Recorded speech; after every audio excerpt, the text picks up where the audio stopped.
यहाँ सनातन धर्म पर आस्था रखने वाले लोग बैठे हैं, यहाँ इस्लाम पर ईमान लाने वाले लोग बैठे हुए हैं, यहाँ दशमेश पिता की संतानें भी बैठी हुई हैं, पगड़ीधारी बंधु भी बैठे हुए हैं, अलग अलग लोग बैठे हुए हैं।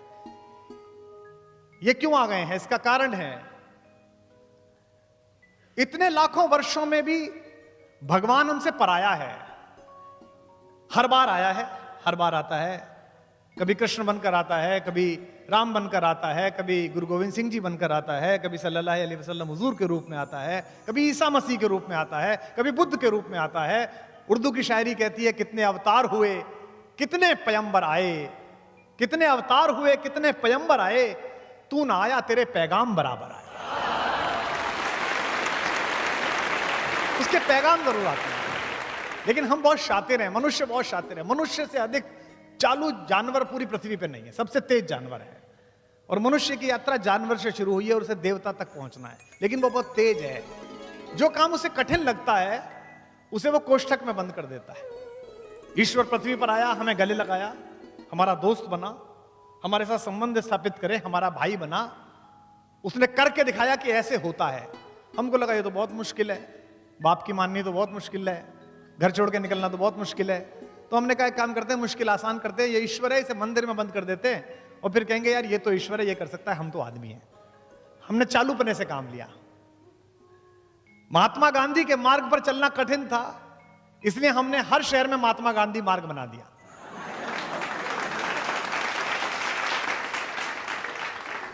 मनुष्य की यात्रा पशु से देवता बन जाने की यात्रा है। आज की तिथि में इस कार्यक्रम को संबोधित करते हुए जो आप कुछ हजार लोग सुन रहे हैं, मैं ये मानता हूं कि इसमें कुछ ना कुछ ईश्वरीय योग भी है।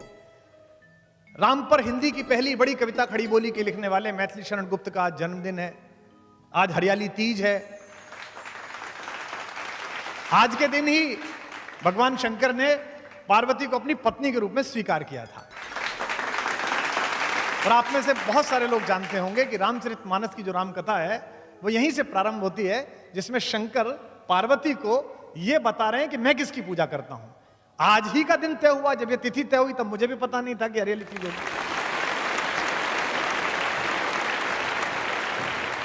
आज की सभा उपनिषद है, जितनी देर हम बैठेंगे।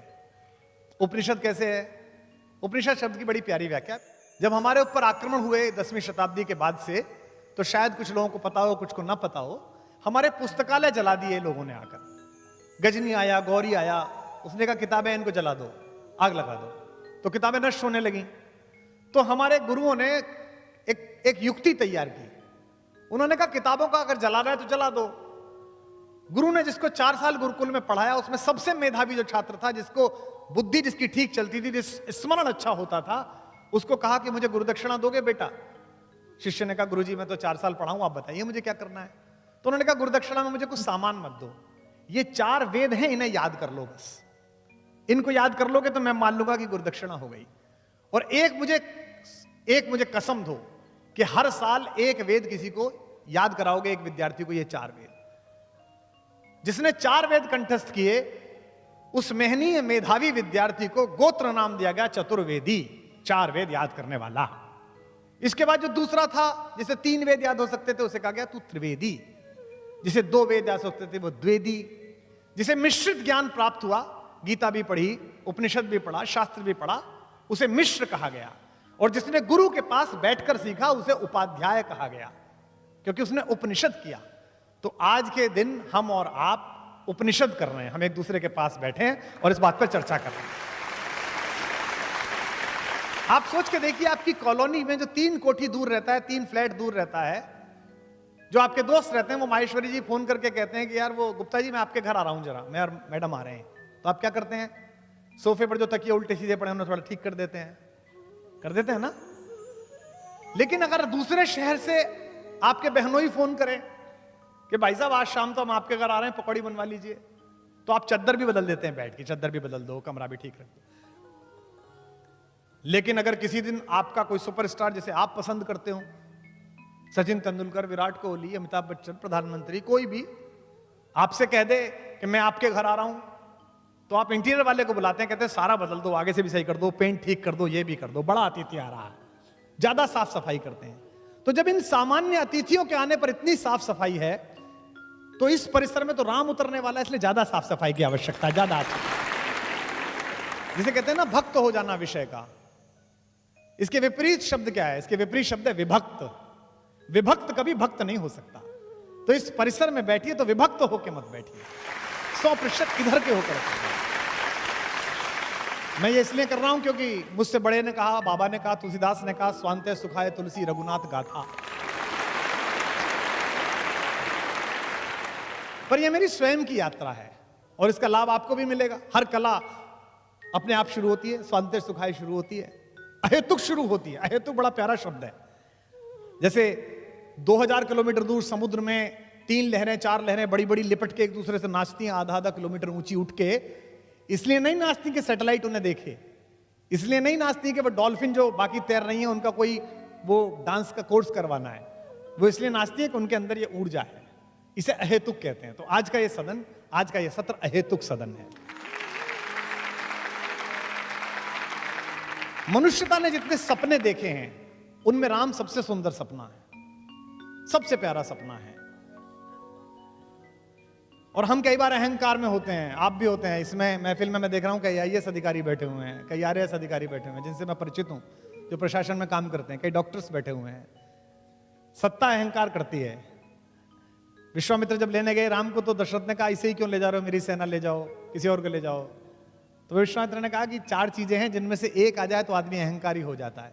यौवनम, जवानी, धन, पैसा, संपत्ति, आपकी महल दुमहले, प्रभुत्वम, प्रभुत्व, ये आ जाए कोई एक तो आदमी अहंकारी हो जाता है। यौवनम, धन, संपत्ति, प्रभुत्वम, अविवेकता, एकमपि अनर्थाय किम यत्र चतुष्टयम। एक आ जाए तो अनर्थ हो जाता है, अगर चारों साथ हो तो महा अनर्थ। लेकिन आपके बेटे के पास ये चारों हैं, उसके बाद भी ये विनम्र है, इसलिए इसे ले जा रहा हूं, इसलिए इसको अपने पास चाहता हूं। आद्य शंकराचार्य जी ने जब पूरे भारत में सनातन धर्म का झंडा फहरा दिया तो सुनते हैं कि वो बनारस गए थे और सुबह सुबह बनारस में पूजा करते में परिक्रमा कर रहे थे मंदिर की, बाबा विश्वनाथ की।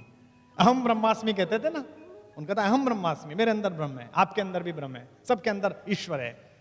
तो सुबह सुबह जब निकले तो सामने से कूड़े का, मल का टोकरा उठाए हुए उन्हें एक सफाई कर्मचारी मिल गया, गंदे से वेश में। आद्य शंकराचार्य जी शंकराचार्य होने के आभा में थे। उन्होंने कहा हटो हटो, रास्ता छोड़ो, रास्ता छोड़ो। तो वो और चौड़ के खड़ा हो गया। तो शंकराचार्य गुस्से में आ गए। उसने कहा मूर्ख, मेरा रास्ता रोकता है, रास्ता छोड़, हट सामने से। तो सामने खड़े हुए सफाई कर्मचारी ने कहा किसे हटाता है, मुझे हटाता है या मेरे अंदर जो बैठा है उसे हटाता है, किसे हटाता है? एक क्षण के लिए बोला तो आद्य शंकराचार्य को लगा ये तो अहम ब्रह्मास्मि है। और सुनते हैं कि वो सफाई कर्मचारी भगवान शंकर के रूप में परिवर्तित हो गया। यानी कि शंकर खुद कहने आए थे तो बोल तो रहा है लेकिन इसे समझ भी ले जो कह रहा है, आज इस अहम ब्रह्मास्मि को समझ भी ले। विवेकानंद ने बहुत अच्छा कहा, the moment I have realised God sitting in the temple of every human body. मुझे जब भी लगता है कि ईश्वर बैठा है किसी के अंदर, the moment I stand in reverence about every human being and see God in him, the moment I am free from bondage. Everything then binds, vanishes and I am free. आप जिस समय दूसरे के अंदर ईश्वर देखना शुरू कर देंगे उस समय आप मुक्त हो जाएंगे इस सारे वितंडे से कि तुम हिंदू हो, तुम मुसलमान हो, तुम सिख हो और ईसाई हो। तो मुझे लगता है कि राम पर इसलिए बोलना है कि मनुष्यता की आंख के सबसे बड़े सपने हैं वो। मैंने कविता लिखी थी, मुझे लगता है आज वहां से शुरू करना चाहिए। मानवता की खुली आँख के सबसे सुंदर सपने राम। मानवता की खुली आँख के सबसे सुंदर सपने राम। दिव्यावाणी अर्थवती हो गई लगी जब जपने राम। दिव्यावाणी अर्थवती हो गई लगी जब जपने राम। मानवता की खुली आँख के मात पिता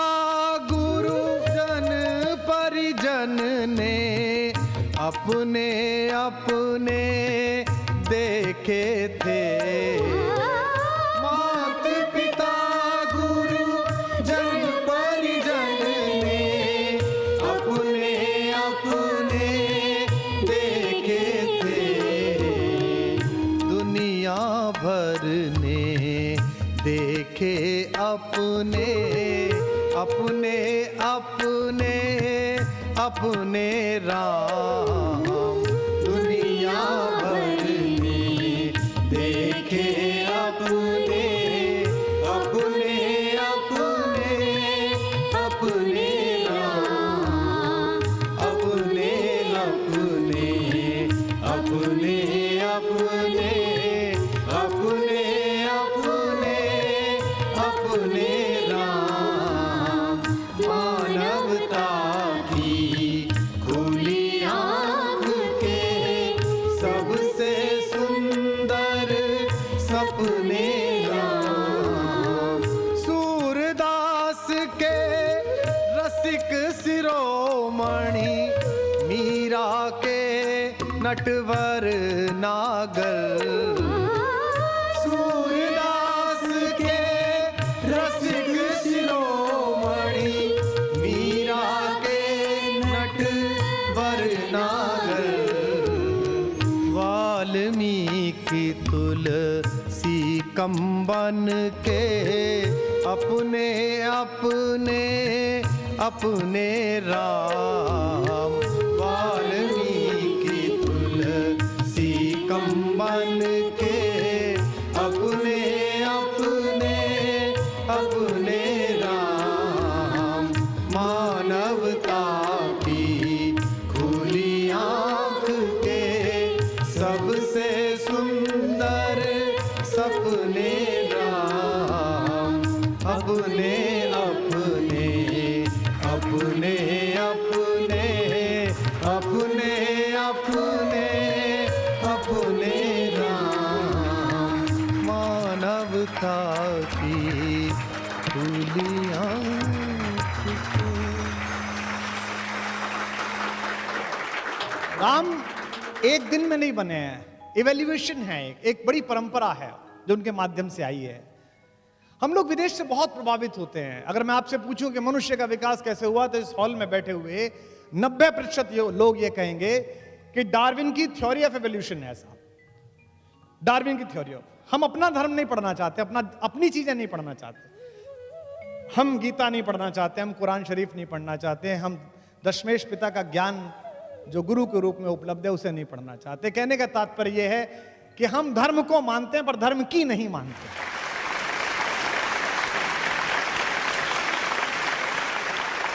लेकिन आप ध्यान से देखें तो भारत में जो दशावतार की परंपरा है, जो हजारों वर्ष पहले, लगभग 5-6 हजार वर्ष पहले, तो इसकी कार्बन डेटिंग के प्रमाण है जिसके लिखे जाने के। डार्विन तो अभी आए हैं 100-200 साल पहले, वो बताकर गया है कि मनुष्य कैसे बना। जैसे डार्विन क्या कहता है, पश्चिम क्या कहता है कि जीवन सबसे पहले कहां शुरू हुआ?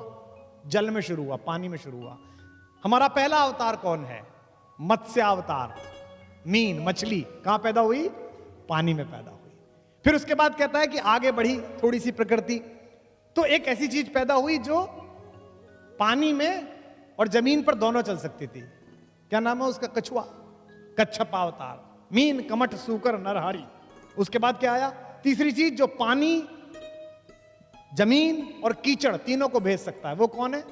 वराह अवतार, जिसे कहते हैं सूकर। और उसके बाद मनुष्य बनना प्रारंभ हुआ, लेकिन पूरा नहीं बना। आधा पशु रहा, आधा मनुष्य बना। कौन बना? नरसिंह अवतार। देखिए, थ्योरी ऑफ एवोल्यूशन चल रही है, अपने आप चल रही है, जो विदेशी समझ में नहीं आए। यहां तक आधा मनुष्य बना, अब पूरा मनुष्य बनेगा, लेकिन पूरा नहीं बन रहा, वो छोटी हाइट का बन रहा है। कौन पैदा हुआ? वामन अवतार। वो छोटा है, उसकी हाइट अभी बड़ी नहीं है। वामन के बाद कौन हुआ?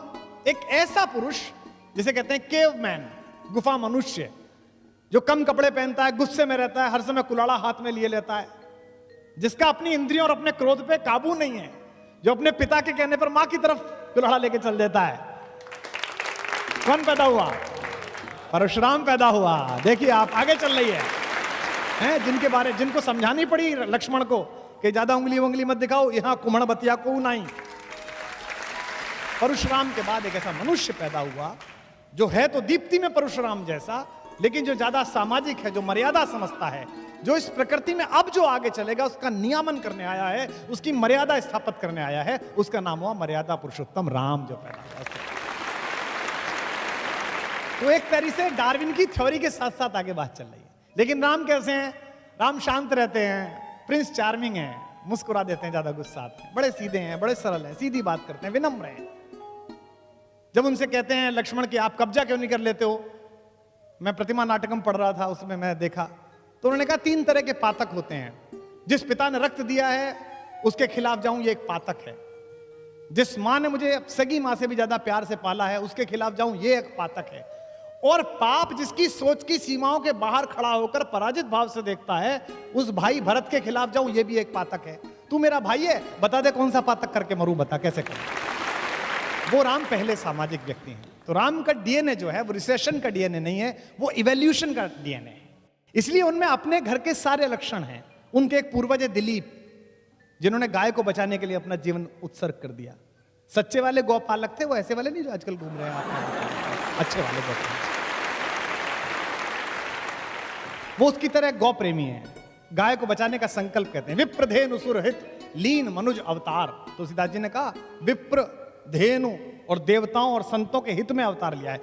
दूसरे, वो अपने सबसे पुराने पूर्वज हरिश्चंद्र, जिन्होंने मणिकर्णिका घाट पर अपनी पत्नी से टैक्स मांग लिया था, और जब उन्होंने उस साड़ी को फाड़ा, वहीं से सतयुग के समापन की घोषणा हुई। उनका पूर्वज है वो, उसकी तरह है वो। अपने पिता की तरह बात पर अड़ जाने वाले हैं। अगर एक बार कोई बात कह ली है तो वो ही करना है। उनके एक और पूर्वज है भगीरथ, जिन्होंने हजारों वर्षों तपस्या की। मैं गया था हर्षिल में, बापू ने बुलाया था, मुरारी बापू ने अपनी कथा में कविता पाठ के लिए। हरिशिला वो जगह है, हर्षिल गंगोत्री के पास, जहां बीच गंगा में भगीरथी की धारा में एक बहुत बड़ी चट्टान फंसी हुई है। उसके ऊपर बैठ के हजारों साल तप किया, ऐसा सुनते हैं। तब जाकर गंगा प्रकट हुई और पृथ्वी पर आई, मोक्षदायिनी बनी। उनमें भगीरथ जैसी इच्छा भी, इसलिए उनका वंश इक्ष्वाकु वंश कहलाता है। संस्कृत के विद्वान लोग यहां पर बैठे, ईख को इक्ष्वाकु कहते हैं, इक्षु कहते हैं ना ईख को। ईख क्या है? ईख अकेली फसल है जिसका सब कुछ काम में आता है। ईख प्रतीक है इक्ष्वाकु वंश का, जिसका ना रस समाप्त होता है ना यश समाप्त होता है। ये राम के बात, वो उस खानदान में पैदा हुए। उनके बारे में कहा गया कि वो अवतार हैं। अवतार क्या है? अवतार मनुष्य की बनाई इस पृथ्वी में जो थोड़ी बहुत हमने चीजें बनाई हैं, इसमें ईश्वर के भरोसे का नाम अवतार है। इसीलिए आप जंगल में जाइए, भारत के जंगलों में जाइए, उनसे पूछिए राजा कौन है, किसकी सरकार है? राम की सरकार है। छत्तीसगढ़ में राजा राम सरकार है, ओडिशा में राम सरकार है। क्योंकि राम का राज्याभिषेक नहीं हुआ, लेकिन राज्याभिषेक सिंहासन पर बैठने से कोई सिंह नहीं बनता। संस्कृत में सुभाषित है, नाभिषेको न संस्कारो सिंहस्य क्रियते वने। जंगल में शेर का कौन संस्कार करता है? उसका तो बल है, उसकी तो शक्ति है, वो तो ताकतवर है। नाभिषेको न संस्कार सिंहस्य क्रियते वना विक्रमार्जित सत्वस्य स्वयं एवं मृगेंद्रता। अपने विक्रम से, अपने पौरुष से अर्जित जो आपकी क्षमता है, वो आपको मृगेंद्र बनाती है। इसलिए राम का पूरा कैरेक्टर, उनका पूरा चरित्र लाइट नहीं है, साइट है। एक छोटा सा निवेदन आपसे और कर दूं कि आप बिल्कुल जहां जवान लोग जो बैठे हैं, जो दूसरे धर्मों के लोग बैठे हैं, जो इस्लाम मानने वाले लोग बैठे हैं, जो खालसा पंथ पर आस्था रखने वाले लोग बैठे, कुछ ईसाई भी बैठे होंगे, आप बिल्कुल राम को ऐसे मत सुनिए कि एक हिंदू सुना रहा है, कुछ हिंदू सुन रहे हैं, ऐसे मत सुनिएगा। क्योंकि मेरी योजना में यह भी है कि आज के बाद कुछ दिन बाद मैं कृष्ण पर भी अध्ययन करके बोलूंगा, कुछ दिन बाद मैं अध्ययन करके सल्लल्लाहु अलैहि वसल्लम हुजूर मोहम्मद साहब पर भी बोलूंगा, इस्लाम पर भी बोलूंगा, कुछ दिन दशमेश पिताजी पर बोलूंगा।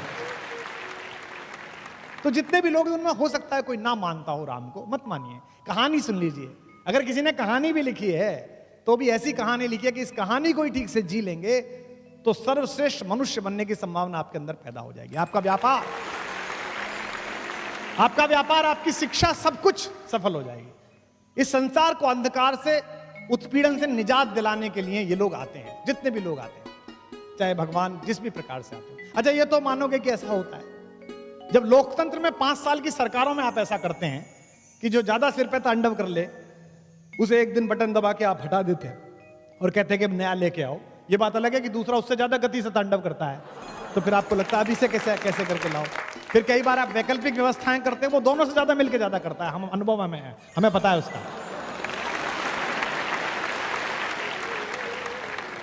तो राम की विजय उनकी निजता का उत्सव नहीं है, राम की जीत अपनी जीत नहीं थी, इसलिए आज राम चले गए वो नहीं है, लेकिन उत्सव जारी है।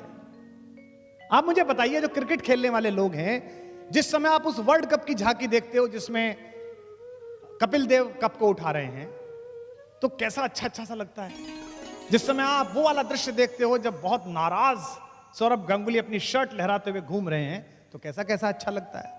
तो जब हमारे सामने अभी जो पैदा लोग हैं, उनकी छोटी सी विजय हमें इतना उत्प्रेरित, इतना दीपित, इतना उत्साहित, इतना सम्मोहित कर सकती है, तो हजारों साल पहले जिसने अंधकार के खिलाफ सबसे बड़ी जीत पैदा की, अगर उसे ध्यान से जानेंगे तो कितना उत्साहित हो जाएंगे, कितने उत्प्रेरित हो जाएंगे, कितनी गति बढ़ेगी। कोई एडिसन ऐसा नहीं है जो एक बल्ब से दूसरे बल्ब को स्पर्श करा दे तो उजाला हो जाए। यह केवल मनुष्य को यह हक हासिल है कि वो ईश्वर बन के आए। इसलिए अयोध्या जाते समय और अयोध्या से लौटते समय राम ने जो सबसे महान काम किया वो एकात्मकता का काम किया। अयोध्या से लौटते समय उन्होंने हर वो काम किया जो इस देश को एक साथ जोड़ सकता है, जो इस देश को एक साथ बांध सकता है। महात्मा गांधी के पूरे संघर्ष पर राम की छाप है। उन्हें पता था कि साउथ अफ्रीका में वो जिनके खिलाफ लड़ रहे हैं, सूट बूट पहन के उनके खिलाफ नहीं लड़ सकते, इसलिए सबसे पहला काम उन्होंने ये किया कि कपड़े वो उतारे और उन्होंने राम की तरह सामान्य कपड़े पहने। फिर भी उन्हें लगा कि अभी वो वेशभूषा नहीं आई जिससे राम लड़ते हैं। एक धोती ऊपर पहनी, एक नीचे पहनी और 3 साल भारत घूमा। बिहार के दूर के हिस्से में पहुंचने पर उसने देखा कि एक महिला के पास एक ही कपड़ा था, वो नहा रही थी ताकि ट्रेन चली जाए तब पानी से निकले। तो बापू पानी पीने उतरे तो उन्होंने अपनी ऊपर वाला कपड़ा भी ये कह के कस्तूरबा से कहा कि अगर इस देश में ऐसे लोग हैं जिनके पास एक भी कपड़ा नहीं है तो 2 कपड़े पहनना अपराध है।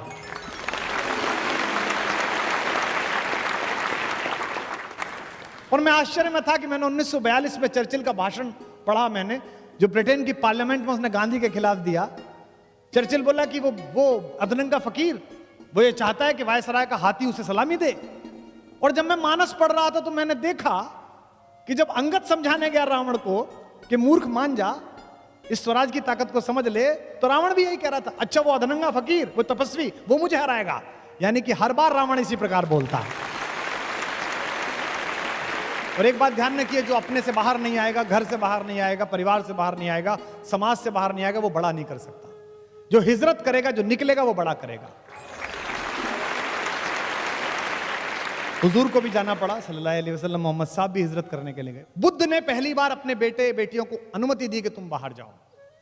सबसे पहले अशोक के दोनों बेटे संघमित्रा और महेंद्र बाहर गए। आज दुनिया में आप इंडोनेशिया जाइए, आप दुनिया में थाईलैंड जाइए, तो आपको वहां बौद्ध धर्म दिखाई देता है। क्यों? क्योंकि बुद्ध ने अनुमति दी। काश कि हमारे ऋषि मुनियों ने भी अनुमति दी होती कि हम राम की बात कहने जाएं, तो आज पूरे देश में कुछ नहीं तो 100-150 देशों में भी तो हमारा भी कब्जा होता, हमारे विचार की भी बात होती, हमारी भी बात सुनी जाए। जो घर छोड़कर जाता है उसे मिलता है, और ये सबके साथ हुआ है। हम में से कुछ का ट्रांसफर हो जाता है। मैं देख रहा हूं यहां अधिकारी बैठे हैं प्रशासन के जो नौकरी करते हैं, ट्रांसफर पे दुखी हो जाते हैं, जालौर मिल गई जी पोस्टिंग। मुख्यमंत्री से कह दो जरा आप, ये 2 मंत्री बैठे हैं, हमारे दोस्त हैं दोनों, इनके यहाँ कह दो साहब, हॉल में बैठे हुए लोगों, दशरथ का पुत्र राम अगर अयोध्या रहता तो केवल राम बन के रह जाता। जंगल जंगल जाकर लौटा तो मर्यादा पुरुषोत्तम भगवान राम था।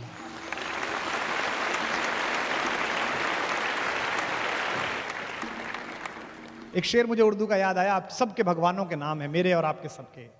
पयंबरों से जमीनें वफा नहीं करती, पयंबरों से जमीनें वफा नहीं करती, हम ऐसे कौन खुदा थे जो अपने घर रहते।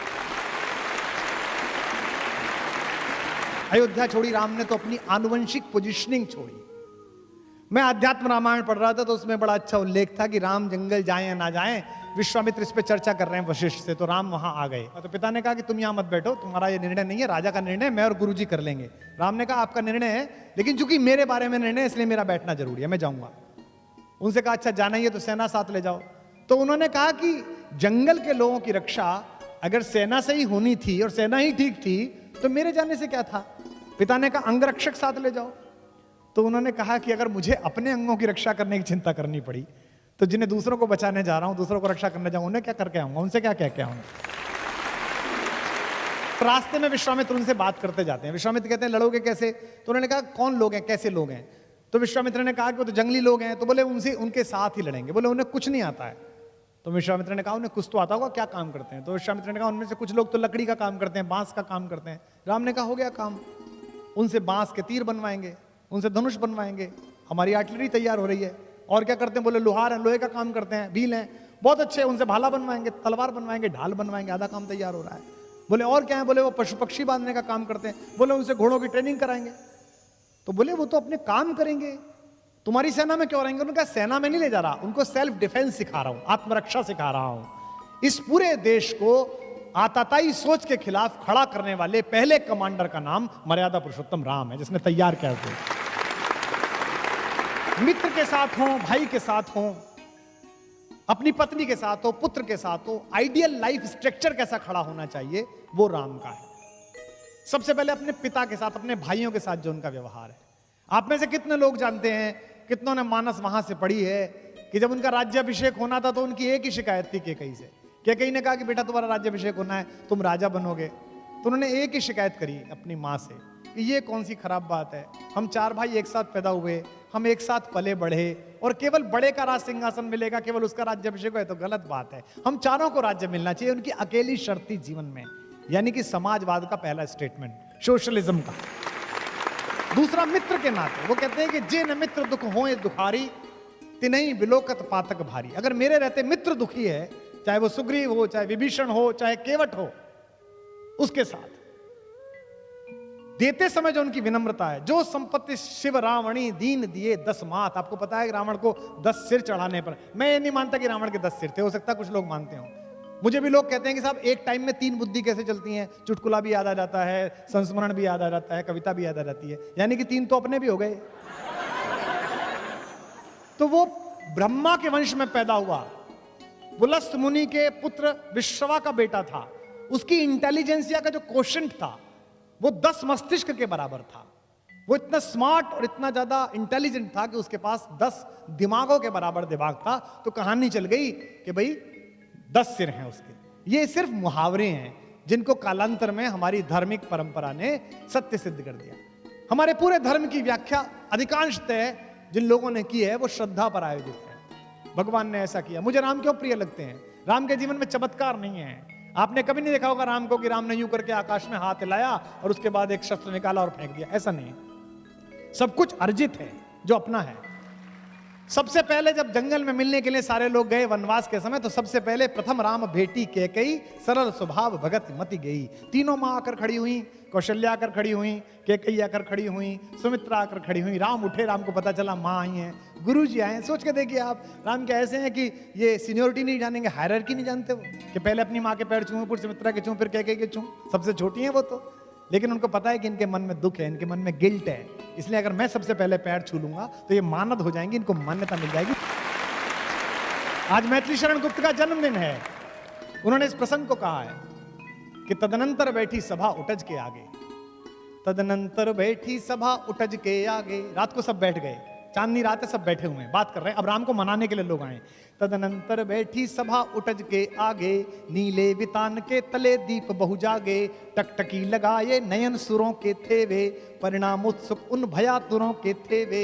उत्फुल्ल करौंदी कुंज वायु बह बह कर, करती थी सबको पुलक पूर्ण मह मह कर। वह चंद्रलोक था कहाँ चांदनी वैसी, प्रभु बोले गिरा गंभीर गूढ़ निधि जैसी। अब भगवान बोले, सामने भरत बैठा है, उससे बोले, हे भरत भद्र अब कहो अभीप्सित अपना। भाई भरत अब बताओ क्या चाहते हो। अब सोचिए जिसके ऊपर इतना आरोप लग रहा है उससे कह रहे क्या चाहते हो। हे भरत भद्र अब कहो अभीप्सित अपना, सब सजग हो गए भंग हुआ जो सपना। भरत ने क्या कहा, हे आर्य रहा क्या भरत अभीप्सित अब भी मुझे कुछ चाहिए। मिल गया अकंटक राज्य उसे जब तब भी, पाया तुमने तरुतले अरण्य बसेरा। तुम जंगल में बैठे हो, भाभी के पैर में कांटे हैं, तुमको खाने को नहीं मिल रहा, मैं महल में बैठा हूं, इसी के दिन के लिए तो आया हूं। इसीलिए राम की कथा त्याग की सबसे बड़ी कथा है। राम के नाम पर दुकान चलाने वाले लोगों को समझना चाहिए कि दुनिया में ऐसा उदाहरण कभी नहीं हुआ जहां एक सिंहासन 2 भाइयों के बीच 14 साल फुटबॉल की तरह चलता रहा। परशुराम ब्राह्मण है, उनसे पहले आए, लेकिन कर्म क्षत्रियों जैसे हैं, जरा जरा सी बात पे गुस्सा हो जाते हैं। राम क्षत्रिय हैं लेकिन मस्तिष्क तपस्वियों जैसा है।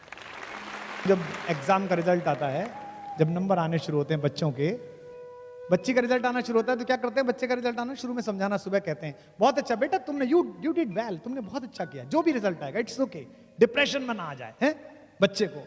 और दुनिया का सबसे बड़ा राज सिंहासन, आज थोड़ी सी लड़ाई किस बात की है, मैंने पिछली बार खबर देखी, एक का टिकट कट गया तो आत्महत्या की कोशिश करी उसने, बताओ 5 साल को एक टुच्चा सा काम मिलेगा,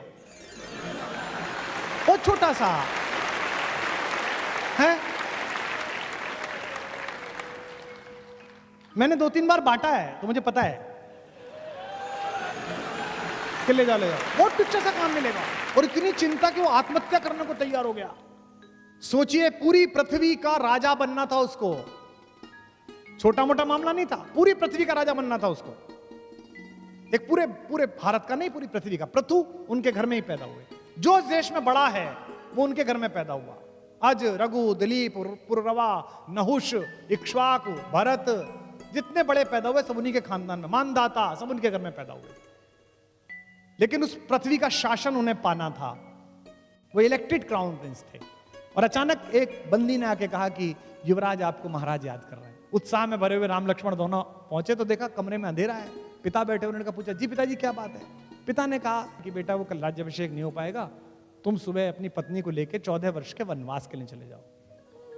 राम ने कहा कि जो आ गया पिताजी, और राम ने अपनी पत्नी से कहा तैयारी करिए, सुबह वनवास पे चलना, 14 वर्ष बाद आएंगे अयोध्या। कहना आसान है, बहुत सरल है, इंटरव्यू हुआ नहीं, प्रीलिम्स पास किए, मेंस नहीं निकला है, ग्रुप डिस्कशन में रह गए, हमको भी लोग कहते थे कि तुम रह गए।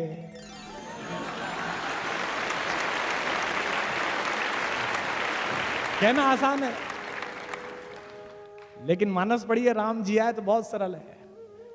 राम को बुलाया उनकी माँ ने, कौशल्या ने। माँ को लगा होगा कि बेटे को धक्का तो नहीं लग गया, भगवान की माँ है लेकिन माँ तो माँ है। भगवान से कौन बड़ा है, भगवान से माँ बड़ी है, जिसने भगवान पैदा किया है वो बड़ी है।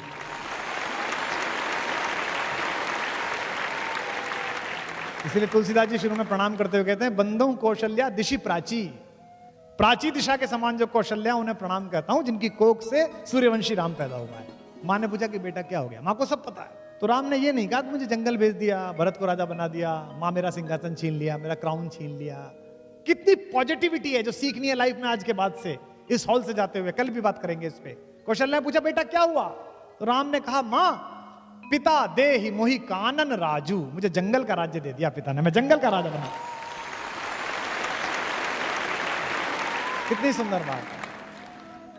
क्या कहा उन्होंने कि पिता दे ही मोहि कानन राजू, जहां सब भांति मोर बड़ काजू, जहां मेरे सारे बड़े काम प्रतीक्षा कर रहे हैं, जो भी दुनिया में बड़ा करूंगा। और सोच के देखिए राम जंगल नहीं जाते तो क्या होते, राम वन गए तो बन गए। राम विनम्र रहते हैं, शालीन रहते हैं, मुस्कुराते हैं वो, तो इसी आत्मविश्वास में उनकी जीत है। डिप्रेशन से बाहर लाए अंगद को, और जब अंगद गया बात करने के लिए तो आप देखिए कम्युनिकेशन स्किल सिखाया जाता है ना आजकल। आजकल सबसे बड़ी प्रॉब्लम क्या है, बीटेक कर लो, एमटेक कर लो, लड़का जो है लड़की जो है वो कम्युनिकेट नहीं कर पा रहा, अपनी बात नहीं कह पा रहा, माँ से नहीं कह पा रहा, पिता से नहीं कह पा रहा, गर्लफ्रेंड से नहीं कह पा रहा, बीवी से नहीं कह पा रहा, नौकरी में नहीं कह पा रहा। ऐसी बहुत सारी घटनाएं आप देख रहे हैं जिनमें ना कह पाने के कारण वो आत्महत्या कर रहा है, डिप्रेशन में जा रहा है। अंगद को उन्होंने कम्युनिकेटर बना के भेजा। राम कितने पॉजिटिव हैं। उनसे विभीषण कहते हैं जिस दिन अगले दिन युद्ध शुरू होना है उस दिन कहते हैं कि सर थोड़ा बैठ के स्ट्रेटेजी बना लें, कौन किधर से बढ़ेगा, इतना बड़ा आदमी है, इससे लड़ना है। तो कहते हैं कि नहीं यार वो अंगद भेजा है मैंने, दूत ना, बाली का बेटा, और मुझे उम्मीद है कि रावण मान जाएगा, सीता को वापस दे देगा, अपन क्यों लड़ाई लड़े। ये राम है। एक बात ध्यान से रखना, अभी बहुत बड़ी घटना इस समय पूरे देश में राजनीतिक हलचल चल रही है जिससे हम जुड़े हुए हैं। राम ने अपने पूरे जीवन में किसी भी राक्षस को मारते समय उससे निगोशिएट नहीं किया, छोटों से, खर से, दूषण से, ताड़का से, सुबाहु से सीधा मारा। उन्होंने एक ही आदमी से निगोशिएट किया, रावण से, क्योंकि राम जानते थे कि आतंकवाद की लड़ाई में स्लीपर सेल के साथ समझौता नहीं किया जाता, उसको तो मारा ही जाता, उसको तो खत्म ही किया जाता। और हमारी सरकारें, हमारी व्यवस्थाएं क्या कर रही हैं, स्लीपर सेल से बात कर रही हैं। तो अगर राम राज्य वालों को समझना है तो राम से ही समझें कि राम ने अपने देश में रहने वाली किसी स्लीपर सेल के साथ बात नहीं की। लंका दूसरा देश था, उससे बातचीत जरूरी थी, उससे पहले कहना जरूरी था, इसलिए उससे पहले बातचीत की, जो कि हम पाकिस्तान के मामले में लगातार करते हैं, इतने समय से बातचीत करते हैं, और उसके बाद फिर अपना काम भी दिखाते हैं। तो अंगद गया, उसका आत्मविश्वास, लीडरशिप डेवलपमेंट मैं बता रहा हूं राम का। उसने पहली जो वाक्य बोली उस पर हंसेंगे भी आप। रावण ने पूछा कि मेरा और राम की क्या लड़ाई, तू जानता मैं कौन हूं? क्या तेरा वो फकीर तपस्वी वो मुझसे लड़ेगा, मेरा उसका क्या? तो अंगद ने कहा जी बिल्कुल ठीक कह रहे हो सर, आपका उनका कोई मुकाबला नहीं। रावण को लगा यार आदमी उसने भेजा है हमारे पक्ष में बोल रहा है, तो वो बड़ा प्रसन्न हुआ। उसने कहा बिल्कुल ठीक, मेरा उसका क्या मुकाबला। तो अंगद का कम्युनिकेशन स्टाइल देखिए जो राम ने डेवलप कराया है। तो क्या कहा कि सिंधु तरयो उनको बनरा, उनका तो बंदर, बंदर भी नहीं, बंदर में थोड़ा ग्रेस आ जाएगा, मतलब हनुमान चाचा हैं उनके अंगद के, फिर भी उनको बंदर भी नहीं कह रहे, चाचा जी भी नहीं कह रहे, क्योंकि डिप्रेशन में रावण को लाना है। तो कहते क्या, सिंधु तरयो उनको बनरा, तुझ पे धनुरे गई न तरी। उनका तो बंदर पूरा समुद्र पार कर आया, और तुझ पे उनके छोटे भाई ने एक रेखा खींच दी थी, वो नहीं तरी गई। तेरा उनका क्या मुकाबला भाई, दोनों का आपस में।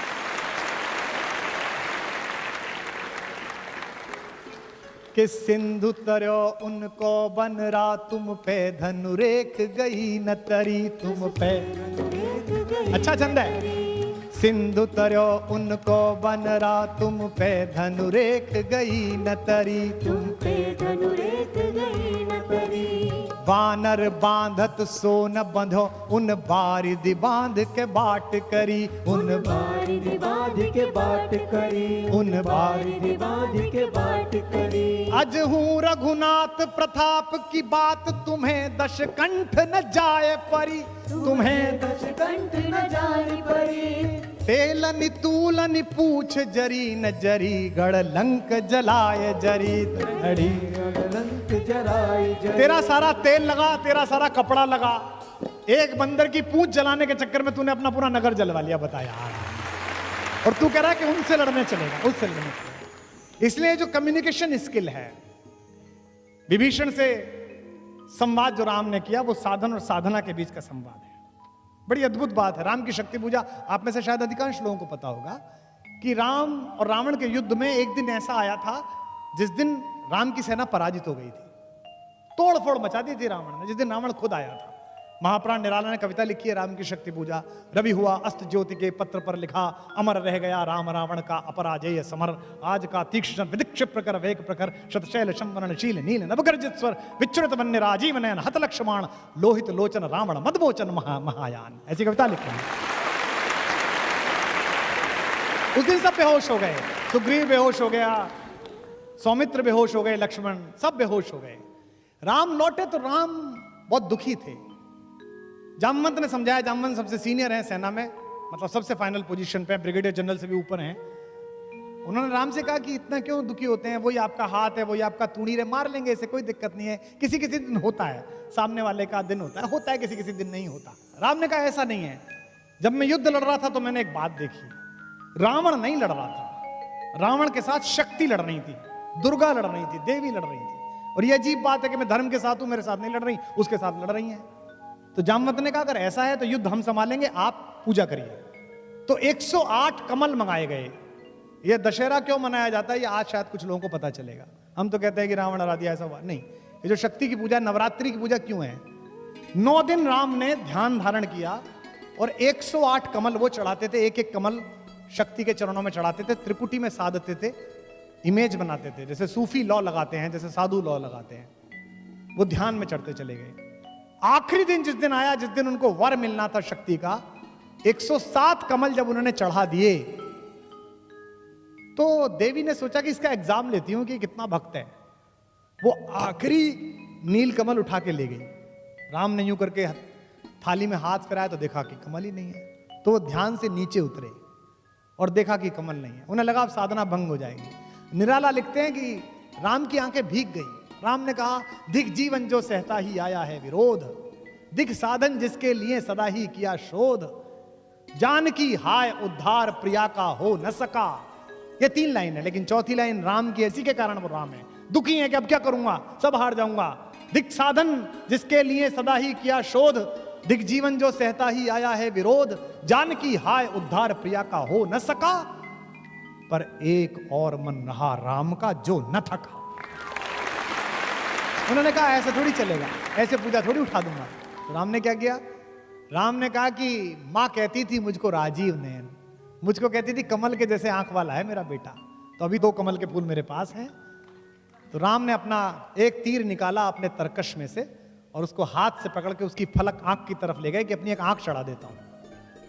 युद्ध में विजय होनी चाहिए, सत्य जीतना चाहिए। और जब बिल्कुल आंख के पास पहुंच गया तीर और देवी को लगा कि अभी आंख निकाल लेगा, तब स्वयं दुर्गा प्रकट हुई और उन्होंने हाथ पकड़कर कहा, होगी जय होगी हे पुरुषोत्तम नवीन, के महाशक्ति राम के बदन में होगी।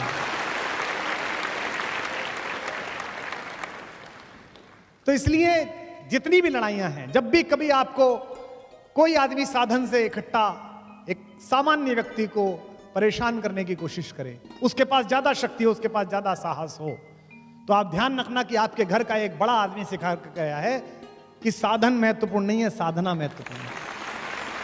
और राम के सबसे प्रिय मित्र जिनको लंका का राज्य दिया, वे विभीषण भी अधीर हो गए। उन्हें लगा यार कि लड़ाई तो ठीक है, आप जीतोगे कैसे? हमने भी 2-4 छोटी मोटी लड़ाई कभी सम्मेलनों में और राजनीति में की, आंदोलन में की, तो हमको भी समझाने आते थे, इनसे कैसे लड़ोगे, ये तो पुराने वाले हैं। तो मुझे मानस की ये पंक्ति याद आती थी और मैं खुद को ही सुनाता था, जो साथ थे वो तो सुनने को तैयार नहीं थे। ये विभीषण ने राम से कहा जब रावण लड़ने के लिए आया, क्या कि रावण रथी विरथ रघुवीरा, देख विभीषण भयउ अधीरा, रावण रथी विरथ रघुवीरा। रावण तो रथ पर बैठकर आया है और वो पैदल चल रहे हैं, वो पदाती हैं। अधिक प्रीत भा मन संदेहा, ज्यादा प्रीति इसलिए मन में संदेह हुआ विभीषण के। विभीषण ने कहा कि ये तो रथ पर है और आप बिना चप्पल के, आपके पास तो चप्पल भी नहीं है, कैसे मारोगे? नाथ न रथ नहीं पद त्राना, के ही विधि जितब वीर बलवाना। इतना बड़ा वीर है, इससे कैसे जीतोगे? तो राम ने उसे जो सिखाया वो मुझे याद है, मैं आपको बता रहा हूं, आप अपने घर लेके जाइएगा।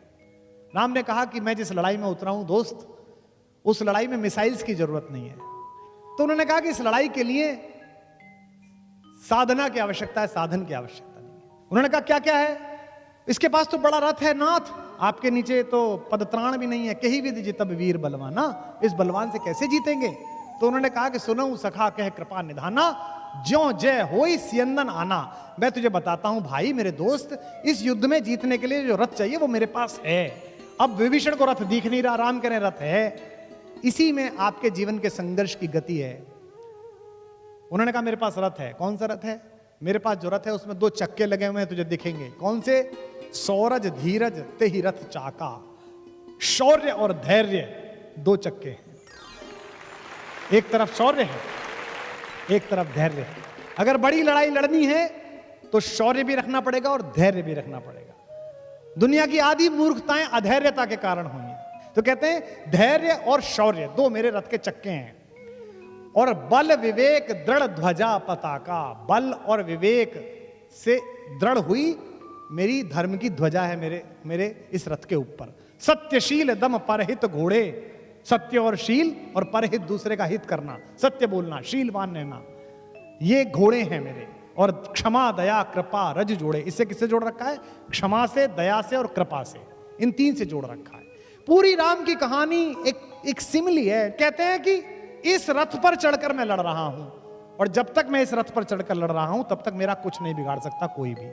तो आपके पास अगर साधन कम हो तो आप समझ लेना कि आपके पास ये वाले साधन अगर हैं तो आप दुनिया के किसी भी आदमी से जीत सकते हैं। एक अयोध्या है जो सात्विकता का प्रकर्ष है, एक लंका है जो तामसिकता का प्रतीक है।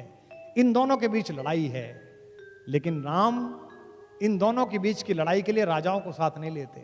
आपने कभी सोचा कलेजे पे हाथ रख के कि राम जब भारत में घूमे होंगे तो दंडकारण्य में जहां वो रुके, जहां उन्होंने कुटिया बनाई, उसके ठीक बगल में उनके मामा थे, ननिहाल थी उनकी, कौशल प्रदेश। मामा से कह सकते थे थोड़ी सेना दे दो, मुझे लड़ने जाना है। नहीं, राम ने पूरे रास्ते किसी राजा से बात नहीं की। राम ने पूरे रास्ते वंचितों से, दलितों से, पिछड़ों लोगों से, वनवासियों से, SC ST से बात की, आखिरी सफ में खड़े हुए आदमी से। और साथ में किसे लिया? हराने के लिए, लंका को परास्त करने के लिए किसे साथ में लिया? किष्किंधा को। किष्किंधा क्या है? प्रकृति का सबसे बड़ा, आयुर्वेद, योग, नेचुरल एसेंस, हमारी नेचुरल आर्ट्स, हमारे नेचुरल इंग्रेडिएंट्स, इनको किसने लिया? दिल्ली ने। और हराई क्या? मार्केट, लंका। इसलिए दिल्ली को, जयपुर को ये याद रखना पड़ेगा कि अगर अपने शत्रुओं से आपको पार पानी है, अगर चाइना का सामान बंद कराना है, अगर अमेरिका को घुटनों पर लाना है, तो सबसे पहले अपने वनवासियों, अपने वंचितों, अपने पिछड़ों, अपने दलितों और अपने जंगल के लोगों के पास जाना पड़ेगा। हनुमान प्रतीक है। हनुमान किस बात का प्रतीक है? वो शांति की खोज में गए हैं, शांति का अपहरण हो गया है। शांति कौन है? सीता। सीता साक्षात शांति है इस कहानी में। और शांति किसको मिलती है? शांति मिलती है उस आदमी को जो अपनी देह के लोभ से बाहर आ जाता है, जो विदेह हो जाता है। सीता के पिता का नाम क्या है? विदेह। विदेह राज की बेटी हैं, राजा हैं वो, लेकिन विदेह हैं। मैथिली शरण गुप्त का जन्मदिन है, मुझे ज्यादा याद आ रहे हैं गुप्त जी। गुप्त जी ने लिखा, योगी भी हैं शरण जिनके जो अनासक्त गेही, अनासक्त गेही, घर में रहते हुए घर से आसक्त नहीं है। किसको मिली वो? विदेह को, देह में रहते हुए देह से बाहर। और सत्ता में बैठे हुए लोगों और सरकारी अधिकारियों, आरएएस अधिकारियों, आईपीएस आईएएस अधिकारियों जो यहां बैठे हो वो सुनो, और जो बनना चाहते हो वो सुनो। शांति राज्यसभा में बैठकर नहीं मिली। जब राजा जनक लोकसभा में बैठे हुए थे तब नहीं मिली, जब सिंहासन पर बैठे थे तब नहीं मिली, युद्ध कर रहे थे तब नहीं मिली। कब मिली? जब किसान की तरह पसीना बो रहे थे खेत में, तब सीता माता उन्हें प्राप्त हुई। राम सूर्यवंशी हैं, जो आकाश का द्योतक है, और सीता पृथ्वी से निकली हैं। इसका मतलब क्या है? ये प्रकृति के दोनों चीजों की युति है। लक्ष्मण भाई का प्रतीक है, बचपन से जानते हैं। 12 तें निज हित प्रति जानी, लक्ष्मण रामचरित रति मानी। भरत के आने पर लक्ष्मण क्रोध करते हैं, राम समझाते हैं उनको। आप में से जितने लोग हैं, मैं इस पर कल भी बोलूंगा, सोच के बताइए राम की कहानी में कि राम के अलावा केवल एक पात्र है जिसका मंदिर बना। एक एक दो मंदिर कहीं बन गए हो तो बन गए हो। राम की कहानी में राम के अलावा किसी का मंदिर नहीं बना। जिस माँ ने उनको जन्म दिया उस कौशल्या का मंदिर नहीं है। जिस पिता ने जन्म दिया उस दशरथ का मंदिर नहीं है। लक्ष्मण का मंदिर नहीं है, किसी का मंदिर नहीं है। केवल एक ही मंदिर है, हनुमान का। और वो भी ऐसा मंदिर है कि राम को मनाओ मत मनाओ, उन्हें मान लो, यही सब काम कर देंगे। तो हनुमान क्या है? हनुमान राम तक पहुंचने के, राम जैसा होने की सीढ़ी है। आज के बाद से एक और पात्र का आदर करना राम के साथ साथ, अगर राम का आदर करना है तो, अगर राम से सीखना है, किसी भी धर्म के लोग हों। हिंदुस्तान में जितने आक्रमण हुए इसमें कभी हम जीते कभी वो जीते, और तर्कहीन श्रद्धा के कारण हारे हम, क्योंकि वो भी तलवार से लड़ते थे, हम भी तलवार से लड़ते थे। कभी वो घोड़े लाए, कभी हाथी लाए, कभी हमने घोड़े हाथी लगाए। युद्ध में बराबर के हथियार इस्तेमाल हो रहे थे। भारत के एक बेटे ने एक नया हथियार बनाया, और ऐसा हथियार बनाया कि फिर वही वो हारे। फिर केवल संस्कृति जीती, आज तक जिंदा है इतने आक्रमणों के बाद। और भारत का वो बेटा रहता था चित्रकूट के पास, आत्माराम दुबे का लड़का, जिसका नाम था तुलसी। उसने 77 वर्ष की आयु में एक कहानी लिखी राम की, और उसने बताया कि ये तो छोटे छोटे लंपट हैं जिनसे तुम लड़ रहे हो, ये तो जरा जरा से हैं। तुम्हारे गांव का एक लड़का तो पैदल गया था और सबसे बड़े को मार के आया था, क्यों अपना आत्मविश्वास क्षीण करते हो? तुलसी की मानस आई, और उसके बाद आम हिंदुस्तानी में यह विश्वास पैदा हो गया कि अब मैं भी लड़ सकता हूं, अब कोई भी लड़ सकता है, और इसी के बल पर हम लड़ाइयां जीते।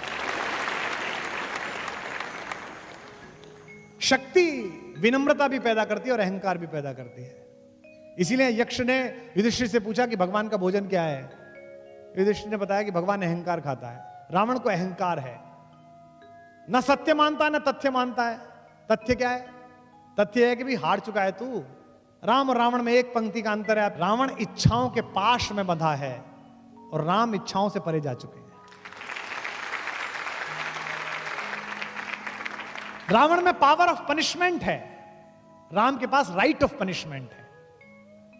रावण का अपयश बहुत है, जबकि वो खानदान में बड़े में पैदा हुआ है। हनुमान ने भी कहा, जब हनुमान से पूछा मुझे जानता है मैं कौन, अच्छा वो हर आदमी से पूछता मुझे जानता है मैं कौन हूं, ये बड़ी इन्फीरियरिटी है। अंगद से पूछता मुझे जानता है मैं कौन हूं। आपने देखे ना कई लोग सड़क पे पुलिस वाले से कहते हैं जानता है कौन हूं, मेरे फूफा विधायक हैं, पता है ना, हमारे चाचा वो हैं। ये क्या है? इन्फीरियरिटी है, ये छोटेपन से आता है। लेकिन राम का एक यश है, वो इक्ष्वाकु वंश में पैदा हुए। वाल्मीकि रामायण इसी लाइन से शुरू हुई है, इक्ष्वाकु वंश प्रभवो रामो नामा जना श्रुता। लेकिन वो अपने खानदान का कभी वर्णन नहीं करते, जिससे भी मिलते हैं वो कहते हैं, अहिल्या के पास गए तो उनसे क्या कहते हैं, माँ मैं दशरथ का पुत्र अपनी पत्नी सीता और भाई लक्ष्मण के साथ आपको प्रणाम करता हूं। पिता का नाम इसलिए बताते हैं कि भारत में परंपरा है, गुजरात में तो और महाराष्ट्र में तो पिता का नाम बीच में जोड़ा जाता है, लेकिन वो अपने अहंकार में, इसलिए रावण की शक्ति भय देती है और राम की शक्ति निर्भय देती है। रावण अहंकार में अपमान करता है और राम छोटे आदमी को भी उठा लेता है। रावण सैडिस्ट है, बहुत सारे लोग सैडिस्ट होते हैं। इस देश में बहुत सारे लोग इस बात से दुखी हैं कि उनका पड़ोसी सुखी है, अपने सुख से कोई प्रसन्न नहीं है। रावण की यही समस्या है, वो सैडिस्ट है। हनुमान की पूंछ काटता है, कहता है कि सबसे पहले सुनि विहस बोला दस्कंदर, अंग भंग कर पठियो बंदर, इस बंदर की पूंछ काट के भेजो। वो भी कलाकार आदमी थे, उन्होंने कहा काम शुरू करो, चलो देखते हैं। पूरा तेल वेल डला, सब कुछ डला। मैनेजमेंट के उदाहरण है वो, मिनिमम इनपुट मैक्सिमम आउटपुट। कपड़ा रावण का, तेल रावण का, जली रावण की, पूरी लंका जलाई, केवल एक घर नहीं जलाया। किसका? विभीषण का। क्यों? उनके ऐसे तेल ही नहीं आया था, सबने तेल भेजा, उन्होंने नहीं भेजा। बोले इनका इन्वेस्टमेंट ही नहीं है कंपनी में, देने के डुबोना। बात खत्म। लेकिन राम जटायु के घाव साफ करते हैं। आप में से कुछ लोगों को पता होगा कि राम ने अपने हाथों से उनका अंतिम संस्कार किया और कहा कि मैं दुर्भाग्यशाली हूं कि मुझे अपने पिता का अंतिम संस्कार करने का अवसर नहीं मिला। हे संत, हे जटायु, हे गिद्धराज, आज आप मुझे अपना अंतिम संस्कार करने का अवसर देकर मेरे पुत्र होने को पूरा कर रहे हैं, ये कहा। शत्रुघ्न बंधन मुक्त हैं, उनके पास बंधन नहीं है। एक कैरेक्टर और राम कहानी में जिसका जिक्र ही नहीं होता, शत्रुघ्न। सब अपने अपने काम में चले गए, वो वही है। आज मैथिली शरण गुप्त का जन्मदिन है, मैं कई बार उन्हें याद कर चुका। मैथिली शरण गुप्त के यहाँ मांडवी, भरत की पत्नी मांडवी कहती है, कोई तपस्वी, कोई त्यागी, कोई यहाँ बैरागी है। हमारे घर में बड़े खलीफा हैं, कोई तो तपस्वी हमारा पति, कोई त्यागी हमारे जेठ जी, कोई बैरागी हमारा दूसरा देवर लक्ष्मण जंगली चला गया। मेरा पूरा घर संभाले छोटे देवर बड़भागी हैं, पूरा घर संभाल रखा है, मेरे छोटे देवर सबसे अच्छे हैं। उर्मिला मुदिता है, बेटी की तरह प्रसन्न रहती है। तो as an administrator, as a management guru, as a brother, as a father, जितने भी प्रकार से राम ने इस जीवन को बड़ा किया है, अगर वो हम में थोड़ा थोड़ा आना प्रारंभ कर दे तो हमें ठीक हो जाएगा। सागर निजामी ने, यहां इस्लाम मानने वाले बैठे हैं, हिंदुस्तान बिना राम के नहीं है। साहिले सरजू यहां, गंगा यहां, जमुना यहां, साहिले सरजू यहां, गंगा यहां, जमुना यहां, कृष्णा और राधा यहां, रामा यहां, सीता यहां। हिंदियों के दिल में बाकी है मोहब्बत राम की, मिट नहीं सकती कयामत तक हुकूमत राम की। ये सागर निजामी कहकर गया। अल्लामा इकबाल ने कहा है, राम के वजूद पर हिंदुस्तान को नाज, अहले नजर समझते हैं उनको इमाम हिंद। मेरे मन में बड़ी शंका थी कि बात क्या होगी, मैं बोलूंगा क्या, इसकी कोई तैयारी नहीं है। बस मेरे पास जो है मैं वही सुनाना चाहता हूं, जानना चाहता हूं, मिलना चाहता हूं खुद से, राम के माध्यम से, कृष्ण के माध्यम से, आद्य शंकराचार्य के माध्यम से, बुद्ध के माध्यम से, महावीर के माध्यम से। राम भी महावीर हैं। जैन समाज के लोग बैठे होंगे, महावीर को अरिहंत कहा जाता है।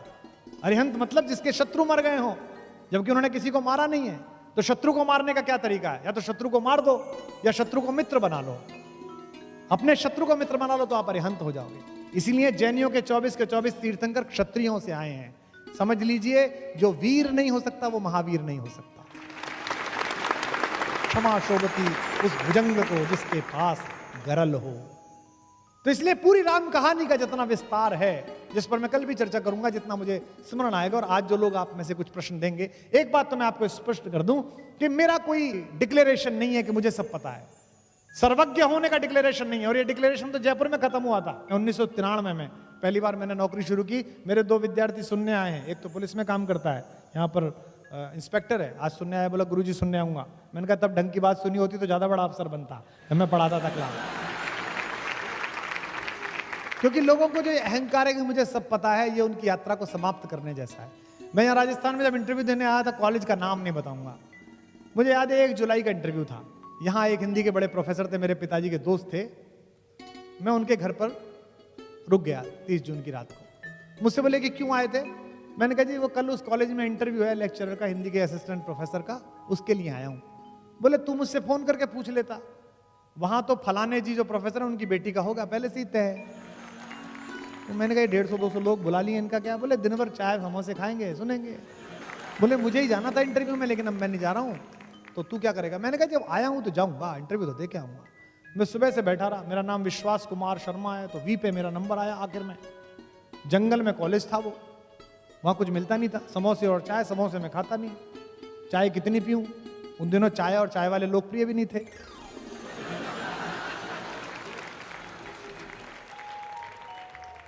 शाम तक ऊर्जा का दम निकल गया। तो राजस्थान विश्वविद्यालय की एक प्राध्यापिका थी हिंदी की, वो बैठी थी इंटरव्यू लेने के लिए। खाना पूरी हो रही थी। अब बताइए आप, एक लड़का आया बेचारा, through out first class, university topper, net clear कर रखा है, आया है। तो मैं आया, उन्होंने पहला सवाल, मेरे जीवन के साक्षात्कार का पहला सवाल। इसके बाद तो मैंने गूगल हेडक्वार्टर्स में इंटरव्यू दिए, बीबीसी में इंटरव्यू दिए, CNN में इंटरव्यू दिए, दुनिया में सबको इंटरव्यूज दिए, लेकिन वो पहला इंटरव्यू था मेरे जीवन का। उसने मुझसे पहला सवाल पूछा, कहाँ से आए हो? तो मैंने कहा कि मैडम मेरठ विश्वविद्यालय से आया हूं। तो मुझसे पहला सवाल विश्वविद्यालय में, कितने में मिलती है वहां PhD? और मैं प्रारंभ से ही अभद्र था, तो मैंने कहा आपने जितने में लिए उससे सस्ती दिला देंगे।